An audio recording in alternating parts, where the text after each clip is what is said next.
there's like a correlation between like how wealthy you are and how much you can care about the climate. And we see that. I mean, like the worst producers all around the world, climate, emissions producers, polluters, poor countries. Developing countries are the worst producers because they have to use the most fossil fuels and they have no renewable technology. And like for us to come behind, like for us to spend the last 100 years becoming extremely rich off fossil fuels and then realizing the negative effects and then turning around and telling people like China and like India, you can't use these fossil fuels because they're so bad for the environment.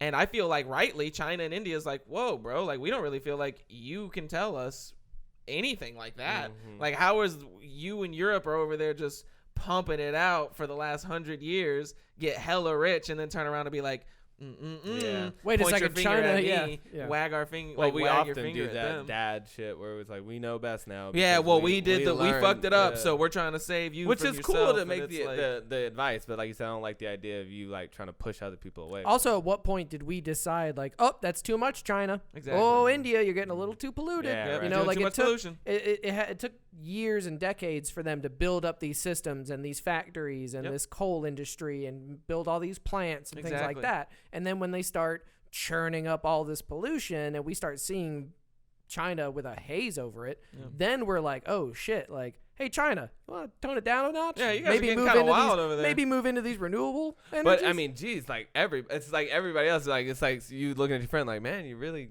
getting out of shape over there, buddy. You're really slacking on your diet. It's like, so are you, my dude. Like, so are you. Yeah, like, what the fuck are you talking like about? You're eating, like that's like if Just I a was fat eating American. a big ass piece of cake right now, and I'm like, bro, you're getting fat. Getting kind of fat over there. You know, it's big like, pot what the fuck? Big old belly hanging on the table. You getting fat. Well, no, you know what it is? It's like as if it's actually like this. It's like we were eating cake every week with you, and then today we showed up. We were like, nah, I'm trying to lose weight. You should. You're looking pretty fat yourself, Doug. I mean, you're starting to put on some weight, and it's like, like, bro, like, I what are think you you talking were about? hitting on something really heavy when you said that, though, too, about the fact that you have to be that's the qualifying statement I said. I was like, of a country of our wealth and stature, we should be focused on energy. You know what I'm saying? Like, right, we have the capacity to make serious headway on that.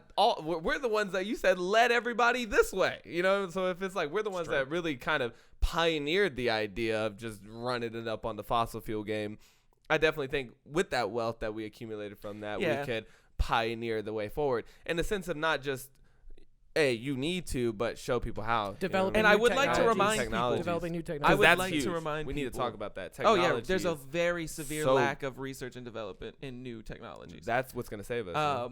But I would like to remind people that, like, the listeners and everybody, it's just that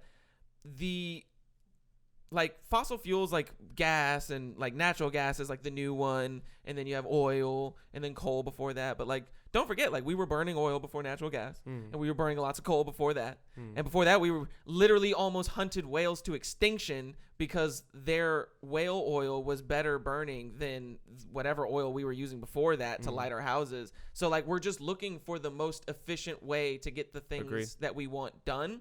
And so I think that that's where the research comes into, is like, if you can make solar more efficient than fossil fuels, literally everybody will do it. Everybody will do it because it will be cheaper. China will do it. India will do it. They will all do it because it's cheaper. If it's the cheapest way to get energy, then they'll do it because they don't give a fuck about your environment. They care about their wallets. Yeah. Synthesizing things is also a way to. So there's this great example if you want to type something in about this. This is like, so guano, bird poop, used to be the best fertilizer. Oh yeah. So we as a nation of Americans said, okay, American citizens, if you go out and you find one of these tiny little island rocks covered in guano, eminent domain, manifest destiny, take that shit. We'll call it American because we want that guano. Yep. And we will send our boats out there. The Guano Islands Act, the GIA.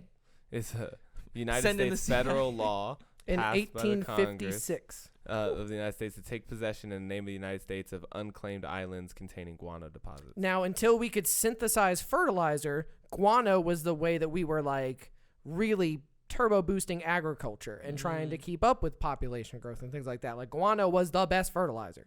So all of this energy went out into trying to find these tiny islands. The 1840s, man. Crazy. All of this energy went out to try to find these islands. We're talking full ships, cargoes of people to go and search. I mean, all this waste. It's the newest government contract. Yeah, Go out there and find an island. Once they figure out how to synthesize it, all that entire industry is gone. Yeah.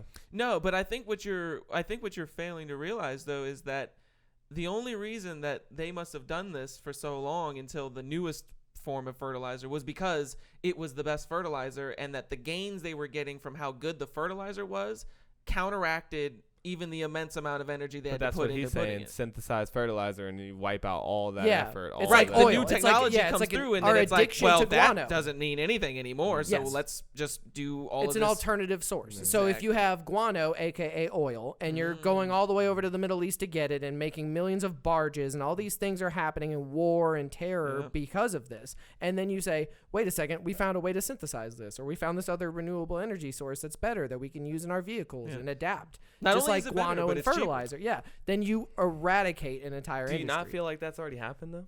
Like with nuclear energy and wind energy. Nuclear and energy could do that, but things. People are very afraid of it. Well, that's my point. We still have coal plants going in North Carolina. I feel like the people who are afraid of it are the people who own the coal plants. You know what I'm saying? Like, probably. I feel like, because like horse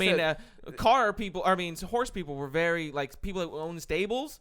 They were very worried when Henry Ford put out the Model T. They were like, hitching post industry. This is not good. This is not a good thing. The shit they thought sweepers it was the on worst. The street, they thought it was the worst. Yeah, then there's the their car job, people. The horse people were the most environmentally friendly people. They were like, these cars are fucking terrible for the environment. You want a good horse. Yeah. The hitch post people were like, we just have to cut down a tree to make these hitching posts. And the guys that are making like the transmissions, they literally have to dig into the ground. The transmission guys are like, yeah, but we got this iron ore. Yeah, we got this new shit coming. We got this new shit called steel. Great.